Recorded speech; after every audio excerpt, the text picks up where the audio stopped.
Assalamualaikum warahmatullahi wabarakatuh. Jumpa lagi di channel saya, channel Coach Sabran. Dan kali ini kita akan membahas tentang tips menghadapi ujian part 2. Alhamdulillah, sebelumnya kita membahas bagaimana tips menghadapi ujian melalui kisah Nabi Yunus alaihissalam. Kita belajar dari situ ada 2 poin yang bisa kita petik. Yang pertama, kita harus tenang. Jadi sahabat-sahabat semua, usahakan ketika menghadapi ujian jangan langsung panik, tapi tenang. Yang kedua adalah muhasabah diri. Kira-kira kenapa Allah memberikan kita ujian? Setelah muhasabah kita berdoa. Bisa kita berdoa sesuai dengan permintaan kita kepada Allah Subhanahu wa Ta'ala. Dan pada hakikatnya sebenarnya sahabat-sahabat, ketika Allah memberikan ujian kepada kita, itu karena Allah sayang kepada kita, cinta kepada kita, karena Allah Subhanahu wa Ta'ala ingin kita kembali lagi kepadanya. Yang ketiga, kita harus cari jalan keluar. Iya dong, ketika kita menghadapi ujian, kita cari jalan keluarnya. Nah, ada 2 cara kita mencari jalan keluar. Kita mau ikuti cara mana?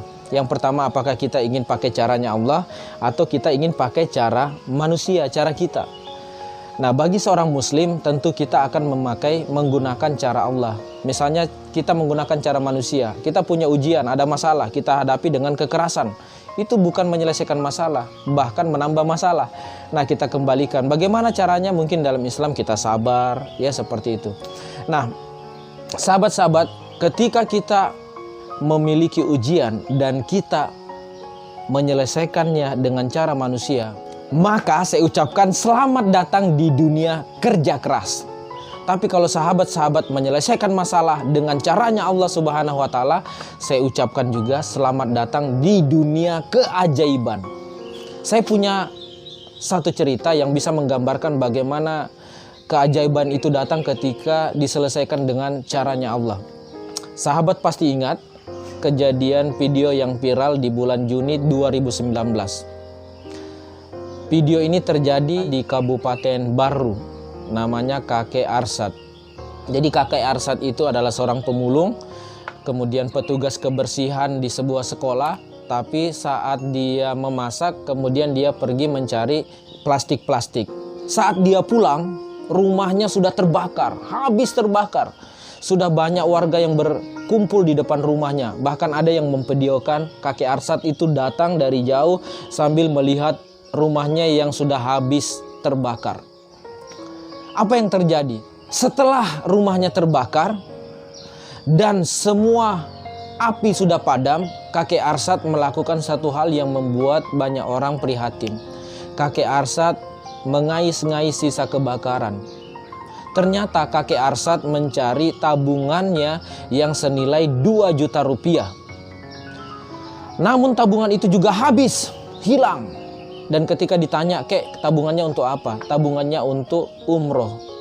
Dan akhirnya video ini viral sahabat-sahabat. Dan Allah menyelesaikan masalah kakek Arsad. Dan akhirnya terkumpul uang 187 juta rupiah. Kakek Arsad bisa melaksanakan umroh plus naik haji plus. Itu ketika Allah menyelesaikan masalah kita. Oleh karena itu sahabat, carilah jalan keluar dengan caranya Allah. Jadi ketika kita menyelesaikan masalah kita dengan caranya Allah Subhanahu wa Ta'ala, insya Allah keajaiban demi keajaiban itu akan datang. Sahabat-sahabat, itu baru masalah pribadi. Coba bayangkan kalau masalah negara ini diselesaikan dengan caranya Allah Subhanahu wa Ta'ala. Maka tunggu, keajaiban demi keajaiban itu pasti akan datang.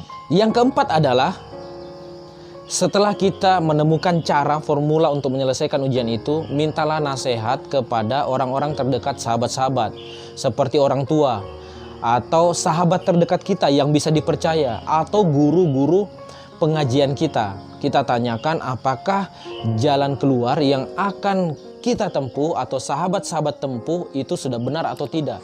Jika sudah benar, oke, kita lanjut ke cara yang kelima, yaitu action. Selesaikan, jangan pernah lari dari ujian. Karena bisa jadi masalah itu sepele, Tapi ketika kita pendam, kita tahan, bisa jadi semakin berat. Ada satu cerita ketika sepasang suami istri itu mengalami masalah sepele, hanya melemparkan handuk di tempat yang tidak diinginkan istrinya. Dipendam bertahun-tahun, akhirnya apa? Cerai, hanya gara-gara masalah handuk yang diletakkan tidak sesuai dengan keinginan istri. Coba bayangkan ketika langsung ditegur, dikomunikasikan, diselesaikan. Abi, bisakah itu handuk jangan disimpan di situ, tapi disimpan di sana, selesai masalah. Oleh karena itu, ketika sahabat-sahabat punya ujian yang lebih besar, hadapi, jangan pernah lari dari masalah itu. Semoga kelima tips ini bisa menyelesaikan masalah atau ujian yang sahabat-sahabat hadapi. Terima kasih. Assalamualaikum warahmatullahi wabarakatuh.